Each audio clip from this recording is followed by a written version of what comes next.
Purposely, I came to brief him on the security situation in the northeast and in particular in Borno State. This is the main reason why I came. Because you have heard it all, that within the last few days, things are not getting very well in northern Nigeria, particularly in the northeast. I've been away for about 1 week into some of the affected local government areas. We are trying to see how we shall reduce the incessant attacks on military formation and others.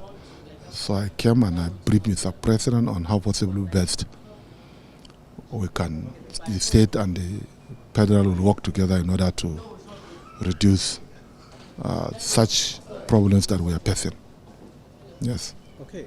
The president has spoken at several fora about what he wants to do about security, how he intends to fight insecurity in different parts of the country, and that aligns with your own intention too, as you have spent some days in the in one of the affected local governments in your state. So what is now the new development that will check these situation? Honestly speaking, we made a plea to the federal government of Nigeria, and I believe within the last couple of days the Nigerian armed forces have taken some certain decisions that will curtail the menace of the insurgency. And I believe something shall be done. Most importantly, some plans are underway by the federal government, especially the establishment of forest guards. That will be a game changer. Above all, as we have said it all, some of the Boko Haram and ISWAP members are using some sophisticated weapons. I believe the federal government is also working on this direction.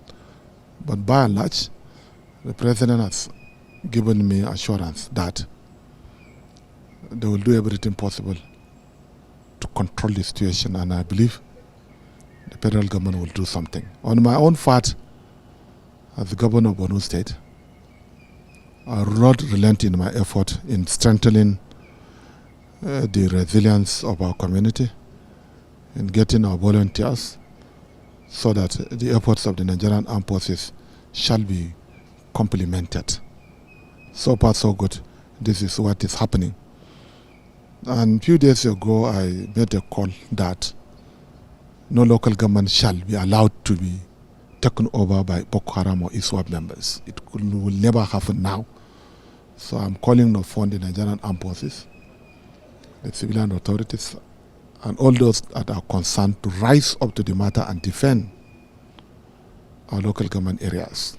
I believe, inshallah, with the support of the Nigerian army, with the support of the armed forces, we will not leave a single local government to fall into the hands of the insurgents. This is so far so good what we have discussed.